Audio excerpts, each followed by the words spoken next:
Hi, my name is Corrine Boatwright, and I wanted to share my life story.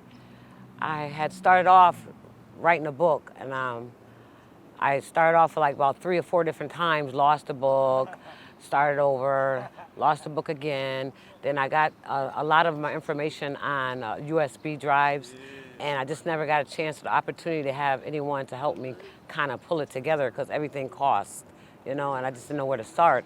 So I finally ran into a young man that's willing to help me get my story out. So, and I was told also that you can do it other ways besides writing a book because that takes time. And so I just could just share it by just talking like I'm doing right now. So I just want to start off by saying that I am so grateful every day to have another chance because I truly believe that I've came a long ways in my life from where I started off. Originally from Florida, came up north when I was about 2 or 3 years old. I remember a lot from back then when I was younger, and coming up north was very much of a struggle, not really knowing nobody, and being away from my dad, who we left Florida to come up north. My mom left my dad and came up north, I guess, for a better life, or, so many different stories you hear. I guess also it could have been her relationship and what she went through with my father, but I don't remember all that. I was much younger, but I do know that once I came up north, that life was not what I expected. It was hard. I was treated differently. I feel that I was treated differently from other family members. I was more like I felt like an outcast, you know, and didn't have nothing. No one never really acknowledged me. Everyone had their uh, favoritism in different ones, and but I learned to cope with that. And I'm a self-taught person. I struggled a lot, even in school. My mom struggled a lot because she never finished school herself. She only went to like third grade. She was down south, always taking care of other family members, and so I struggled a lot. It was hard, but I learned how to teach myself stuff, and try to help her as much as possible to do the things that she needed to take care of herself, because she was always taken advantage of. And with me being the youngest, I felt a lot of the pain of people treating her in bad ways. As I was growing up, I was still young, and I would try to write my dad a letter back down south because my mom took off and got us on the bus and took off. I remember that day, though. I remember that day. Was living in the projects. My sister that's now gone. I have like 4 sisters that passed, but my one sister was living with us, me and my mom. And I remember my dad coming by, looking through the house and stuff. I never understood that. He used to come through, look in the closet, look behind the shower and stuff. You don't pay stuff attention, but then you start paying attention. Then you ask questions later and they say, oh, he was just coming to make sure nobody else was there, like make sure my mom ain't talking to another guy or something. He really had his own place always, but he was that type of person that could just do what he wanted to. So I remember one day he came by and he was looking around the house, then he left. It was early morning, he was going to work. And then as he left, then my mom and my sister was going out the front door to look up the road to see where he was at, if he was gone. And I went out there too, trying to be nosy, not knowing what's going on. And it was like, he turned that corner and we ran back inside and they started getting suitcases from under the couch and stuff. They already had everything packed because I guess that was the opportunity for my mother to get away. But I didn't know this then. I was a little kid, you know what I'm saying? I didn't know what was going on.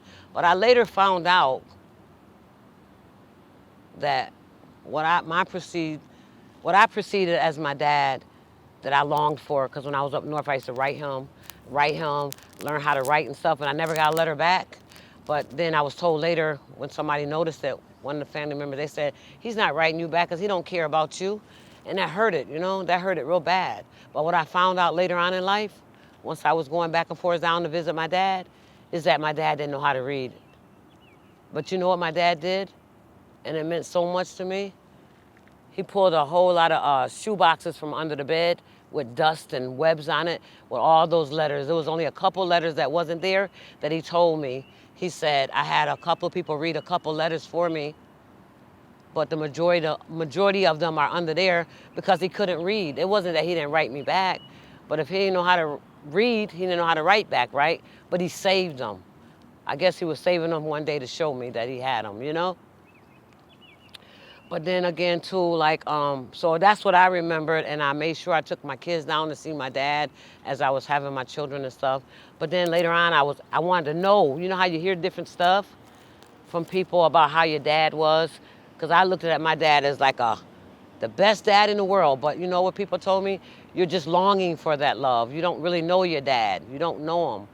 And I'm like, you know, but every little girl gonna love their dad, you know what I'm saying? Like, so once I started asking questions about my mom, my dad, when I started going back down south when I was younger, I would ask people. And there was this one lady who used to live across the railroad. We lived right next door to the railroad track. You could hear them trains every night, just rolling the trains. We lived right there. Your house would, this shack that we lived in would shake. But when I went back down south later on, as I was getting older, I went across that railroad track because I remember my mom used to go over there and visit this lady. But I went over there, but the people lived there was family members of hers. She didn't live there no more. She had died. So I started asking other people questions about my mom. I wanted to know about my dad because people started telling me things about my dad that I couldn't just imagine. And then this lady told me that my dad, and the same thing, one of my sisters that's living, that's not by my mom, but by my dad, said that, two people said that my dad treated my mom worse than Colored Purple. And the only way you're gonna understand that is if you watch Colored Purple. You have to have watched Colored Purple to know. I have so much to talk about, you know? A lot of times it might seem like I be a kitty and kidding around and playing and stuff, but I have so much inside of me that I want to share to help someone else, to inspire someone else, to let them know that they're not alone and they're not invisible. That's me. I always felt invisible my whole life because I wasn't able to express myself. I wasn't able to speak up. I had some very trauma times. I remember one time,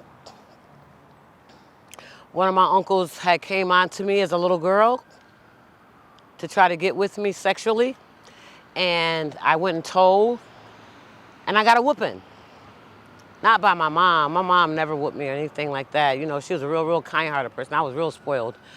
But my aunties and them, they always took over. Everybody did what they wanted to do, you know, to my mom. So I got a whooping. But I had an uncle that was trying to sleep with me. And I told, and I got a whooping.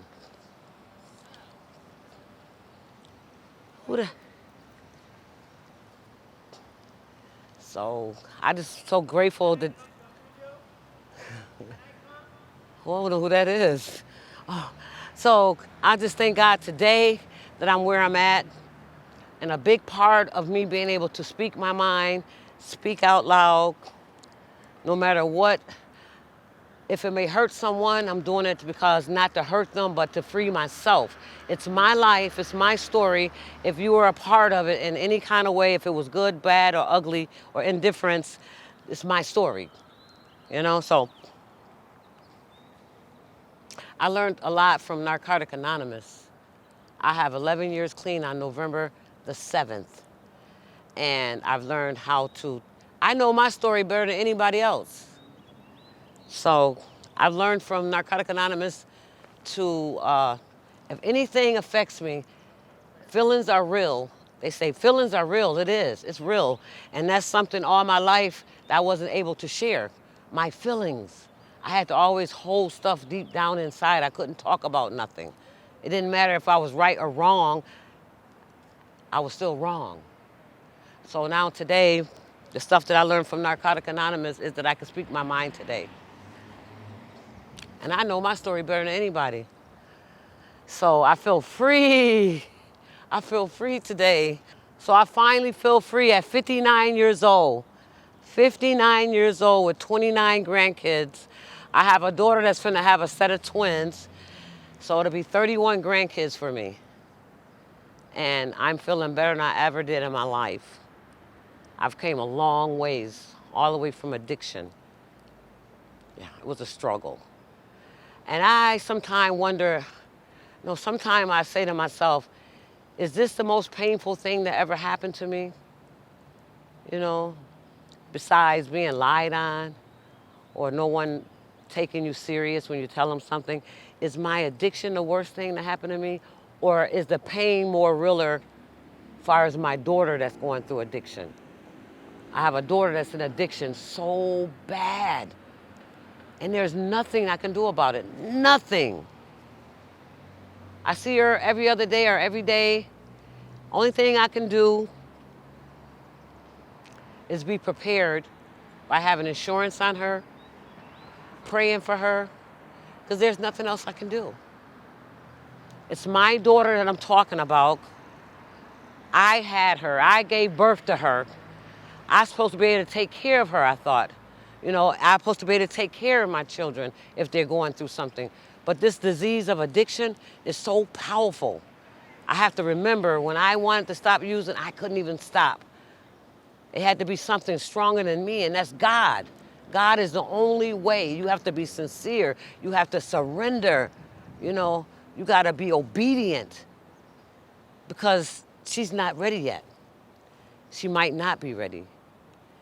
But she's either going to die or she's going to get clean. And it's like this to me. You can get clean, but you can be dead clean because then you can't use no more because you're dead. Might not make any sense to anybody else, but it makes a lot of sense to me because she's dead walking. She's dead walking. I see my daughter and I be in so much pain. I looked at her the other day when she came over and stayed the night and ate dinner and stuff, and I got her some clothes to change into after taking a shower.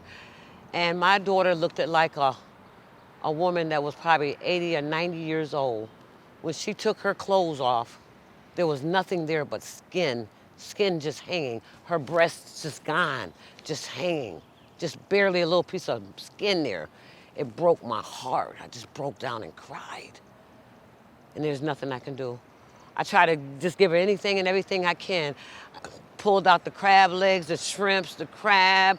We ate good, drank cold drinks, and after that, she showered, and then she says, "Mommy, you're gonna be mad, but I'm finna go get high." There was nothing I can do. There's nothing I can do. When I run into her, there's nothing I can do. And I seen her just the other day, she hit me in the head. And I was telling somebody, and they was like, "You can really talk about that?"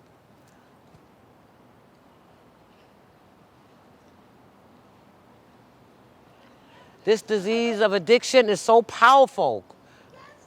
It's so powerful.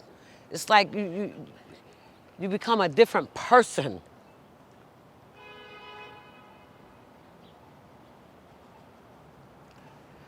My daughter literally took a handful of change the other day in the store where I live at, downstairs from where I live at, in front of all those people.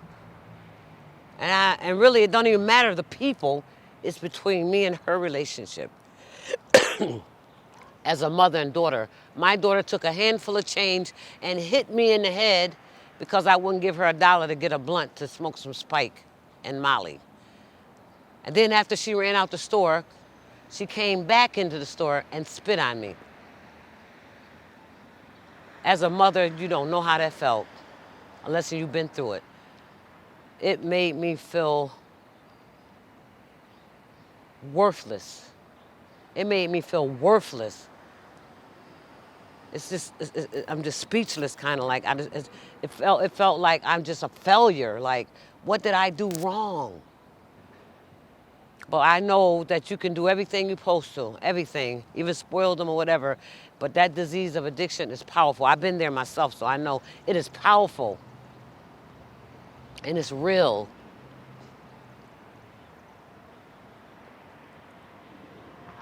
Really want it. You got to dig deep down inside your soul and tell God to help you, you know? I remember I used to sit at the table smoking crack, right? And people used to put me out. because I was talking about God. I used to be saying, I'm going to get myself together one day. I'm going to get myself together one day because I know better. I know the Lord, you know what I'm saying? I was saying, I'm going to get myself together one day where I can go back to church, you know what I'm saying, where I can feel good about myself. I'm going to get me a car. I'm going to buy me a house. And people will say, you got to go with that. We don't hear nothing about no God up in here.